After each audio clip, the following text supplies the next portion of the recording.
Masyarakat sudah tidak akan dapat lagi mengharapkan keadilan jangka panjang, tidak akan puas kalau hanya menunggu Peggy disidangkan. Saya tidak pernah melakukan hukuman itu. Ini fitnah. Saya rela mati. Saya rela mati. Tidak. Lebih bagus membebaskan 1.000 orang yang bersalah ketimbang menghukum satu orang yang tidak bersalah.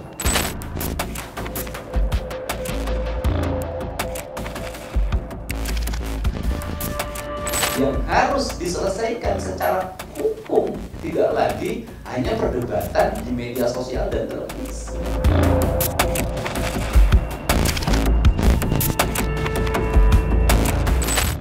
Sahabat Kompas TV, kasus pembunuhan Vina dan Eki di Cirebon 8 tahun lalu tak hanya menjadi berita nasional tetapi juga ramai diperbincangkan di jagat media sosial. Saksi-saksi baru muncul, sejumlah tokoh ternama ikut andil dalam pengungkapan kasus ini hingga munculnya sejumlah kejanggalan. Lantas bagaimana sentimen netizen terkait kasus pembunuhan Vina dan Eki di Cirebon?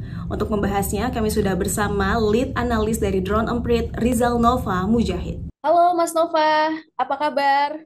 Selamat siang, Mbak Celi.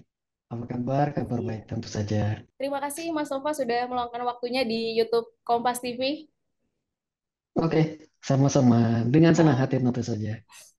Mas, nih aku mau ngobrol-ngobrol nih soal kasus Mm-mm. pembunuhan Vina dan Eki di Cirebon ini kan kita tahu jadi panjang dan ramai nih diperbincangkan di media sosial. Sebenarnya bagaimana sih Mm-mm. sentimen netizen pada kasus ini, Mas? Nah, di Twitter sendiri, sejak 1 bulan kami lihat itu dari tanggal 8 Mei, itu ada lebih dari 29.354 mention. Ada 29.354 mention yang bisa kami tangkap. Jumlah perbincangannya, Celi, ini lebih tinggi lagi sebenarnya, karena kami hanya menggunakan kata kunci yang terkait dengan Vina dan Cirebon dan pembunuhan dan seterusnya. Jadi untuk kata kunci atau perbincangan-perbincangan yang tidak langsung menyinggung Vina, kami tidak tangkap. Ini saja sudah tinggi. Dari sudut pandang itu, 67% perbincangan nadanya negatif. 21% bernada positif dan hanya 12% yang bernada netral.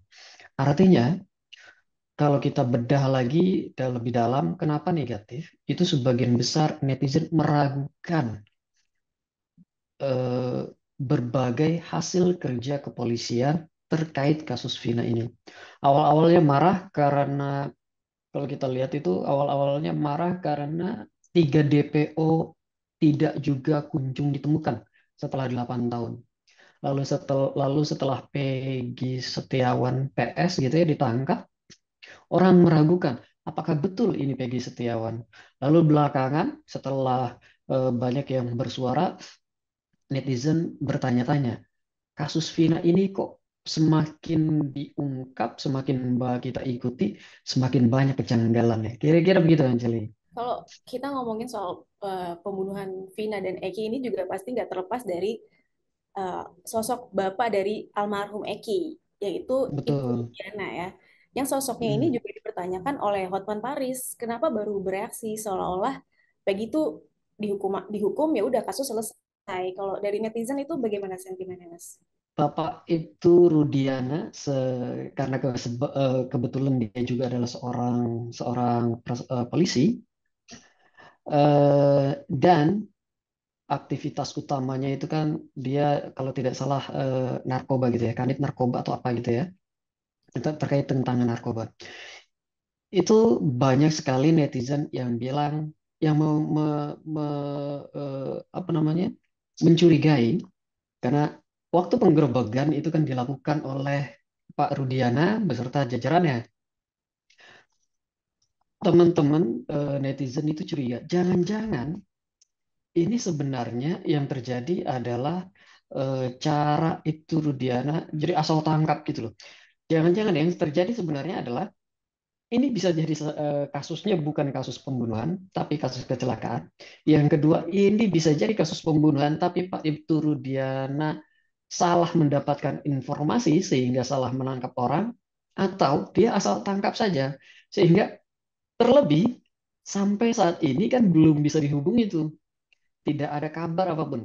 Kemarin diperiksa oleh Polda Metro ya, oleh Provos, kok Provos, oleh Propam ya, oleh Propam ya, di Polda Jabar.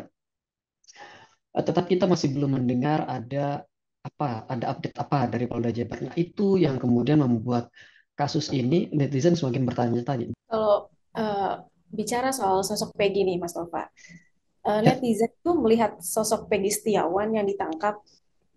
Sebenarnya netizen itu ada keraguan ya sih dari netizen ini benar ini Peggy Setiawan ini otak dari pembunuhannya gitu. yang pertama diragukan itu bukan otaknya dulu, tapi apakah benar ini Peggy Setiawan yang dimaksud? Karena sebelumnya kan kita sudah dibombardir di media sosial, itu sudah dibombardir berbagai macam spekulasi tentang Vina, termasuk tentang Peggy Setiawan. Ada gambar-gambar Peggy Setiawan yang beredar di media sosial itu kan. Salah satu yang paling ramai adalah yang telinganya berlubang. Itu yang paling ramai dan paling berterima, paling masuk akal kalau buat netizen. Ini nih yang maksudnya Peggy Setiawan. Dan ketika polisi menangkap dan menghadirkan Peggy Setiawan yang tidak sesuai dengan harapan harapan mereka, ketidakpercayaan itu pertama kali jangan-jangan ini asal tangkap. Ini bukan Peggy Setiawan yang banyak orang maksud gitu. Itu satu hal. Tapi kan polisi bekerja dengan data-data gitu ya. Di kasus pembunuhan Vina dan Eki yang panjang dan ramai ini juga bermunculan nih saksi-saksi baru ya. Kita ambil contoh saja saksi Aib dan Memel yang keduanya itu sebut melihat momen ketika Vina dan Eki ini disiksa gitu. Dan gimana itu reaksi netizen? Apakah ada keraguan dari saksi Mel dan Aib yang muncul ini, Mas Novel? Tapi ketika Pak mantan Kabar Reskrim ini mempertanyakan, emang benar bisa ngelihat 100 meter, Ayap itu bisa melihat 100 meter dalam keadaan gelap dan menceritakan dengan jelas itu. Itu bukan narasi baru. Itu sudah disampaikan oleh netizen sebelumnya. Tetapi ketika Pak Susilo Duaji menyampaikan itu, exposure-nya menjadi lebih tinggi. Dia menjadi ditangkap oleh media, dia menjadi juga kemudian beredar di banyak media sosial. Jadinya kepercayaan terhadap Aib ini langsung menurun tuh. Lalu Mel-Mel juga eh, kepercayaan terhadap spekulasi yang dihasilkan oleh pernyataan Mel-Mel itu kan banyak sekali ya, kemana-mana gitu. Tetapi kemudian ketika salah satu saksi kunci yang dihadirkan di persidangan pertama kali menolong, siapa namanya, Pak Karyo atau Pak siapa gitu ya, dikonfrontir pernyataan-pernyataannya dengan pernyataan-pernyataan Mel, diuji gitu. Orang ini pernyataan kok banyak sekali, kok mencurigakan sekali kayak gitu. Jadinya nilai kepercayaan publik pada dua saksi ini di awal-awalnya yang tinggi itu juga langsung turun ketika saksi-saksi pembanding dan ahli berbicara, menilai kesaksian mereka. Kayak gitu tuh, Mbak. Iya, bahkan bukan hanya saksi-saksi baru ya, bahkan tokoh-tokoh ternama seperti ex-Bupati Purwakarta, Deddy Mulyadi yang Ya, sengaja pergi ke Cirebon untuk mengambil bagian menelusuri kasus Vina dan Eki karena merasa ada kejanggalan. Berarti sebesar itukah reaksi netizen pada kasus ini ya, Mas? besar sekali, em, besar sekali karena juga banyak itu tadi, banyak influencer-influencer, banyak tokoh-tokoh nasional yang terlibat dalam pembahasan kasus Vina ini. Iya, iya. Awalnya dia ramai karena film, lalu karena spekulasi orang-orangnya, lalu ketika ini semakin ramai, terutama ketika Peggy ditangkap, itu publik langsung eh, awal-awalnya sih mengapresiasi, tapi kemudian 2-3 hari kemudian, kok kayak gini. Nah, Hmm. itu kemudian yang banyak membuat tokoh-tokoh nasional, Pak Deddy Mulyadi, banyak sekali memberikan atensi di kasus ini. Dia mengunggah sekian, saya kira lebih dari 5 video hanya berbicara tentang Vina ini.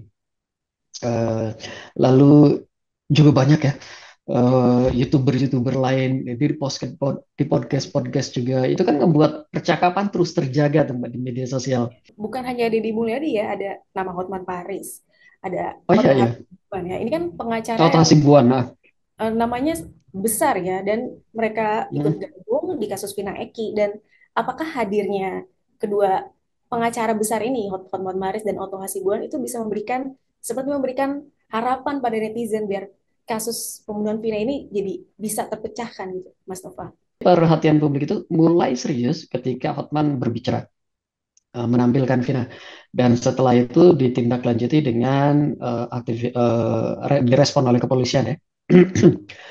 Jadi ya tentu saja mereka memberikan perhatian yang besar, memberikan sumbangsi yang besar atas ramainya perbincangan ini. Apakah kemudian pernyataan-pernyataan Pak Hotman, terlibatnya Pak Hotman, Pak Oto Hasibuan memberikan juga harapan kepada publik.